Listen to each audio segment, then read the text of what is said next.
Well, boys, I wanted to do an important one today. We got an issue on hand, and it's obviously not the first one. Driver complains about performance and complains about the way this truck performs and all the above. So, bottom line is, he gets a check engine light, puts him into limp mode as soon as he turns on cruise. That's something odd, right? Well, I took it for a spin and didn't take much. Drove half a block down the road. I already knew what I'm up against. So here we have it. We have the problem on hand. I don't know if you can see, but look at all that smoky smoke. And guess what caused that all? This stuff. You guys realize these engines were produced for a genset, right? I don't want to get too far into detail, but the owner of Glacier Diesel, Richard, I don't know if he's cool with me sharing this info, but it's out in public, so whatever. He was top dog out there in Alaska servicing them Cummins gensets, the 6.7 Cummins, and they don't have EGR. So as far as the engine goes, it was not built with EGR in mind. They're finally starting to adapt. And sorry guys, I got phone calls. I gotta mute them real quick. They were not engineered with EGR in mind. They're starting to adapt, change. What is it? Adapt, change, and overcome, whatever that saying goes. But ain't working very well.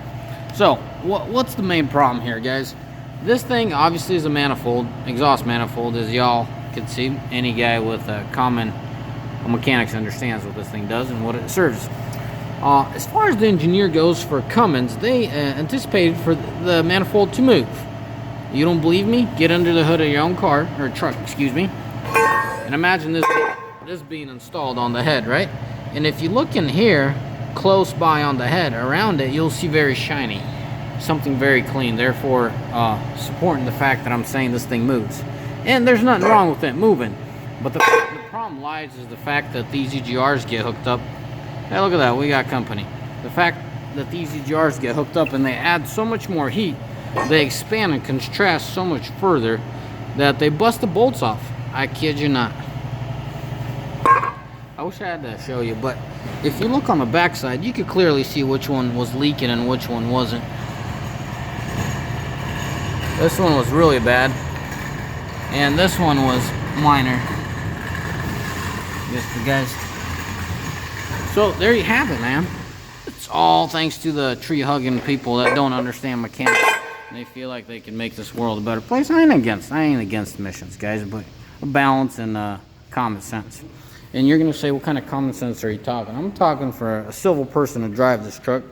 Let's say a truck has 50,000 miles and get it to regen. Yeah, tree hugger, come back here and smell this exhaust. It doesn't smell any non-toxic than your straight pipe, perfectly fine-tuned truck would smell.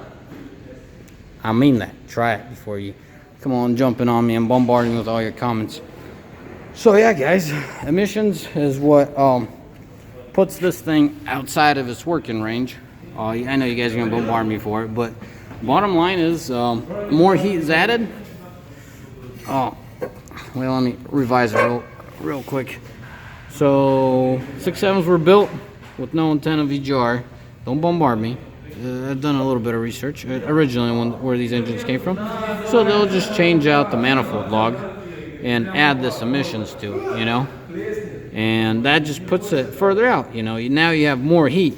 Well, that's the main problem, or should I say all the pickups that have had this problem are the dualies, is because they got so much heat, so much more heat and weight they need to haul. Therefore, you got an issue of outside of its working range.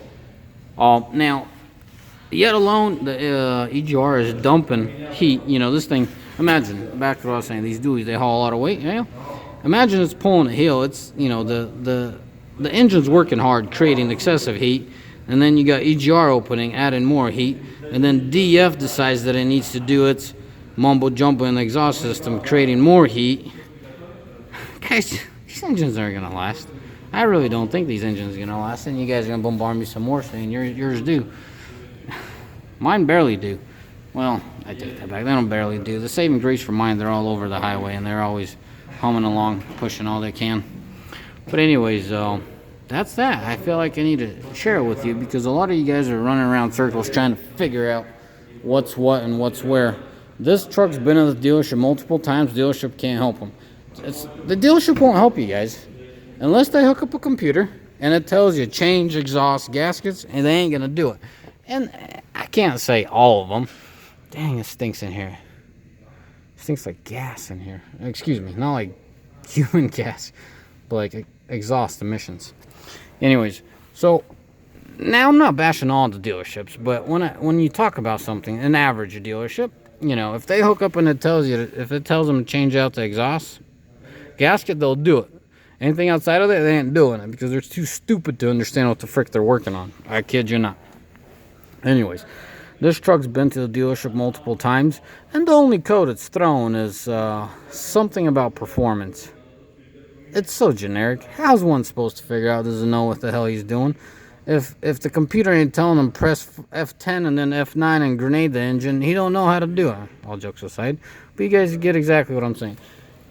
I don't know what this world's going to and how one can call himself a mechanic when he doesn't have common sense. Guys, I'm bashing on these guys working out dealerships because they're stupider than a doorknob. I got a lot of stories to share with you, but I'll stay focused. I'll stay focused with this truck. The reason I got in here, I wanted to show you the mileage. Oh, come on, but oh. What the heck? That really sucks on zooming in or focusing. 172,344. So 172,000. Anyway, so dealership couldn't fix this truck. I had to fix it for him, and it was so easy, guys. I jumped into this truck, drove it half a block down the road, flip a U, came back, and he's like, "What'd you forget?" I'm like, "Nothing. I know exactly what's wrong with your truck." Popped the hood, and I, busted out a flashlight. I'm like, "Look at that." And I showed him all the exhaust gases. And I mean, if you have some experience like myself, or you have any understanding of mechanics, you could jump in and understand just like I did. But if you want to be positive and you know what you're up against, look at that firewall. You see how smoked it is? It's all smoked out. I mean, that, a telltale sign, the fact that Danny decided to show up today. But anyways, that's a telltale sign, the fact that you're losing gases. I mean, and then if you get your fat head in here, like right about in there where you could see it, you'll see all the excessive smoke on the head, and that'll tell you all you need to know. So that's a solid telltale. But how did I figure it out? Well, I jumped in the driver's seat, drove half a block. You start getting a whistle. Now, this truck's really bad. I mean, this truck was really bad, and I don't know if I showed you on the log, but this truck was really bad, and it wasn't hard. I've had one truck give me the runaround pretty bad. The thing that's crazy about this truck is this fatty exhaust leak is what made it all. I don't think that was even as bad. Nah, those two weren't even as bad like that one was. And the reason you would think the edge is the exact fact that I'm telling you, these things extract and compress so much that they cut the bolts off. Gosh darn it, let me finish saying how I figured this out. Sorry, guys. So when I drove this thing, it had a whistle, okay? Now, if the truck's bad enough, it will whistle. It will smell like exhaust fumes inside the cab. That was the first telltale sign. I mean, I couldn't smell them that bad when he just pulled up. They're a lot worse right now because they're in the vehicle. When I walked up to his vehicle, his door was open, his other door was open, so there's abundance of fresh air. The telltale sign was the sound, the way the turbo whistled. And it wasn't like a regular turbo whistle. It was like, it was a turbo whistle, but it was an external. Like, let's just put it this way. If that truck is boosting with unnormal sound, you've went in and beyond, having a small little crack. You have a huge problem. But for the average Joe that is starting to have these problems, you're usually not going to be able to tell on acceleration. Like, your truck's empty, you gun it, you're not going to be able to tell. What you are going to be most likely to tell is turn on your exhaust brake and have the tow haul mode. So manual exhaust brake. So once you let off the throttle, it brakes. And having the tow haul mode, it'll keep your revs a little higher. Usually that tells, but absolute telltale sign of those gaskets are, you know, go higher speed, 60, 65 miles an hour. Have it in manual. Have it in tow haul and manual. And lightly tap your brakes. Tells your computers that you're going to start braking. And it downshifts the gear and, you know, just full on exhaust brake. And that's the easiest way I could tell, the simplest way I could tell you how to do it. And you'll get a whistle, like you'll get a unnormal whistle. You guys can know exactly. If your truck's pucking along, you know, one day at a time, and you'll be fine. Now, don't go out of your way and say, "Oh, what kind of whistle?" Hey, you don't have a problem. Once you get this problem, and once you hear this sound, you'll understand this is not normal. Some trucks now, excuse me for my shortness of vocabs, it sounds like a farting whistle sound. Like, it's weird. Well, yeah, I guess that's one way to say it. Next one would be a high-pitched squeal. That's the most common one. So let's rewind the tape. First of all, you're going to get a high-pitched squeal, almost like metal-on-metal type of squeal. What's happening at that point are because the gaskets are multi-layered, they're starting to let air between each other. You're not even losing air between the gasket, like the first layer and the part. Let's say the EGR valve or the exhaust manifold, or between the exhaust and turbo. Between the gasket itself is leaking without the first layer leaking air. You know what I'm saying? So the gasket itself is already blowing between. I think there's like a 3-layer gasket. So let's just say layer 2 is just rattling its life guts out. Whatever. You guys get it. Well, metal's out is what it's rattling. Anyways, guys, I'm trying to stay as focused as possible and as informative as possible. One that has this problem, I think I've nailed it all. And if you were to have a problem like this, you could easily figure it out now. Oh, it's a lot of work, guys. It's very labor intense and takes a lot of patience and angular tools is what I would say. I want to say a lot of tools, but it's not so much as a lot of tools as angular tools. So you understand how to approach it. Anyways, boys, as always, behave and have a mighty fine day. Don't do anything I wouldn't. Oh, and let me know what else you guys want to hear about. I am gonna still work on my getting them everyday vlogs, and the thing is, I'm trying to figure out a couple things. Most and foremost, how the heck am I gonna do everyday vlogs? But I feel like once I get my video auditor fell on board, we'll have a system going where it's gonna be a lot easier.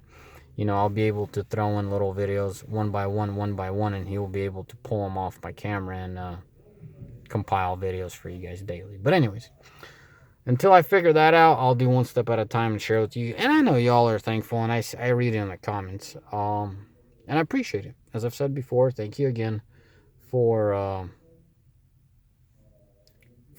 sharing your gratitude and appreciation for all this.